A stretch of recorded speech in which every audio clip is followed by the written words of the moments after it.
Hello and welcome to Australian Tech News. This week, Apple announced their latest device, the iPad, won't be on sale internationally until late May, due to higher than expected sales in the US. Plus, Telstra took the wraps off their new phone, the T-Hub, which brings an iPhone-like experience to your home phone. First up, demand for Apple's iPad, which was set to go on sale in Australia in late April, has exceeded Apple's expectations, with suppliers running low after sales of more than 500,000 devices in the first week. Faced with this surprisingly strong US demand, we have made the difficult decision to postpone the international launch of iPad by 1 month until the end of May, Apple said in a press release on Thursday. We know that many international customers waiting to buy an iPad will be disappointed by this news, but we hope they'll be pleased to learn the reason. The iPad is a runaway success in the US thus far, the company said. Not all the news was bad, however, with Apple confirming pre-ordering for the Wi-Fi models in countries including Australia, Canada, the UK and France will begin on the 10th of May, with pricing to be announced at the same time. In Australia, telecommunications providers 3, Telstra, Vodafone and Optus have all signalled that they will support the iPad, with their iPad plans to be released around the end of May. Telstra has revealed the device which they hope will revolutionise the home phone, called the T-Hub. Featuring applications just like the iPhone, users can browse the web, photos or even their bank accounts on the one device, which also acts as a home phone. Telstra Chief Marketing Officer Miss Kate Mackenzie said the T-Hub will suit Australians' appetite for quick access to information while enabling customers to perform many mobile phone type applications on their home phone. The full list of features include a calendar, notes, calculator, an alarm clock, unmetered access to all Big Pond content such as news, weather and Big Pond and census services, as well as popular internet sites such as Facebook and YouTube. The device has an 18-inch touchscreen, although aesthetically it doesn't look overly impressive. From what we can tell, there also seems to be a bit of lag when navigating the home screen.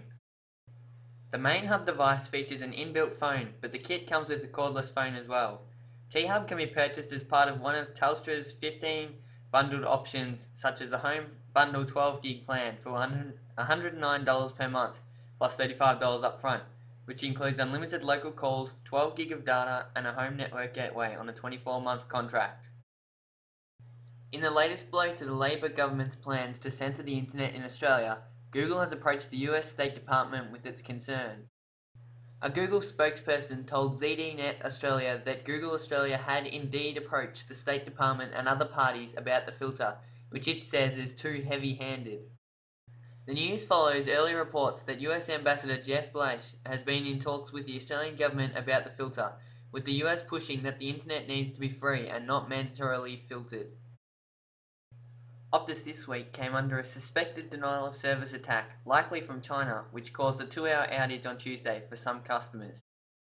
Whilst the company itself denied it was such an attack, a user on Australian broadband site Whirlpool suggested otherwise, also suspecting it had originated from China. A spokesperson for Optus later confirmed it was a DDoS attack, but said the company would not comment further on the incident. And finally, speculation earlier in the week that Telstra and the Australian government were close to reaching an agreement which would see Telstra hand over its phone lines to the new national broadband network proved false.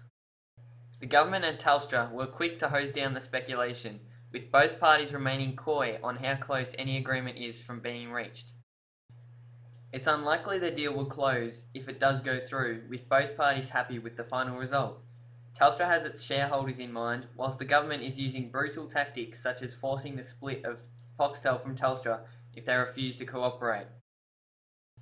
And that's it for Australian Tech News this week.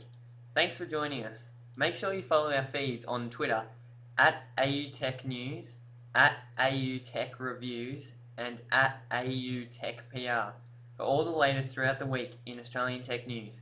We'll be back next weekend, but in the meantime, if you've got any news tips, email us at tips@itechreport.com. See you next time.